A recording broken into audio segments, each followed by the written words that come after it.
At 25, I made $62,000 a year and saved nothing. At 30, a friend who earned $48,000 had twice my net worth. She did not work harder. She did not earn more. She knew 7 rules I did not. And the cost of not knowing them, calculated across credit cards, missed investments, and unnecessary interest, was over $60,000. There are 7 rules. Each one is something most Americans learn too late, usually in their 40s or 50s, when the cost of not knowing is already baked in.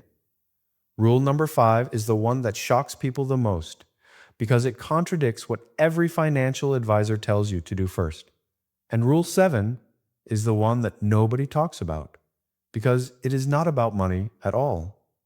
But before we get there, Rule 1. Rule 1. Your credit score is your financial resume, and it starts the day you turn 18. Every landlord checks it before renting to you. Every auto lender checks it before giving you a rate. Some employers check it before hiring you. Let me introduce you to 2 people. Jessica lives in Denver. She earns $55,000 a year. Her credit score is 620. She needs a car. The loan she qualifies for comes with a 10.5% interest rate. On a $30,000 car over 5 years, she pays over $8,000 in interest. Michael lives in Phoenix. Same income, same car. His credit score is 750. His rate is 7.5%. He pays roughly $5,600 in interest. Same car, same income, different credit score. The difference? Over $2,400, just from one number. Build your credit before you need it, not after. Rule 2. Pay yourself first. Most people pay rent first, then bills, then groceries, then gas, and whatever is left goes to savings. The problem is, nothing is ever left. Flip the order. The day your paycheck arrives, an automatic transfer moves money to your investment account first, before you see it, before you can spend it, then you live on what remains. This is not a budget trick. This is a system redesign. When saving happens last, it depends on willpower. When saving happens first, it depends on architecture. Architecture wins every time. Rule 3. Debt is not a number. It is a direction. Every month you carry a balance on a credit card. Interest pushes your net worth in the wrong direction. A study from the Federal Reserve found that the average American household carries over $6,000 in credit card debt at an average interest rate above 20%. That is not a payment problem. That is a direction problem. A $3,000 credit card balance at 23% costs you roughly $58 a month in interest. That is $700 a year, flowing from your future to your past. Not all debt is bad. A mortgage at 6% on an appreciating asset is different from a credit card at 23% on a dinner you ate 6 months ago. Know the difference. Kill the expensive debt first. Rule 4. Your savings rate matters more than your salary. And this is where most people get it wrong. They look at someone earning 6 figures and think that person is wealthy. They look at someone earning $50,000 and think that person is struggling. Let me introduce you to 2 people. Nadia earns $50,000 a year. She saves 15%, $7,500 a year. Tyler earns $110,000. He saves 4%, $4,400 a year. Nadia earns less than half of what Tyler earns. She saves nearly twice as much. Wealth is not built by what flows through your accounts. It is built by what stays. If you do not know your savings rate right now, calculate it today. Take-home pay minus total spending divided by take-home pay. That single percentage is the clearest measure of your financial health. More than salary, more than net worth, more than credit score. Rule 5. And this is where every other video on this topic stops. They tell you to pay off all debt first. Then start investing.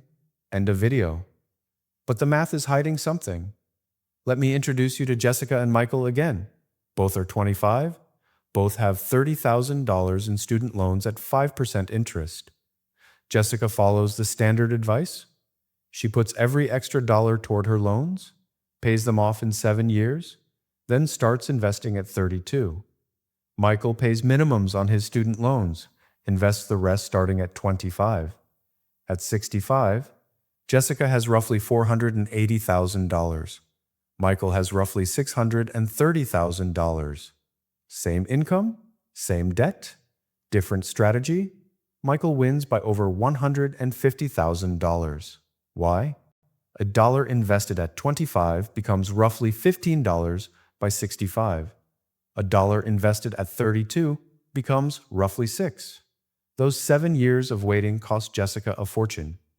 The smart move is pay minimums on low-interest debt, attack high-interest debt aggressively, and invest simultaneously, especially if your employer offers a 401k match.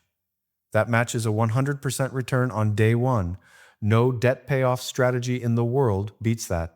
Do both, not one or the other. Rule 6. Your biggest expense is the one you accept without negotiating. Your salary, your rent, your insurance premiums.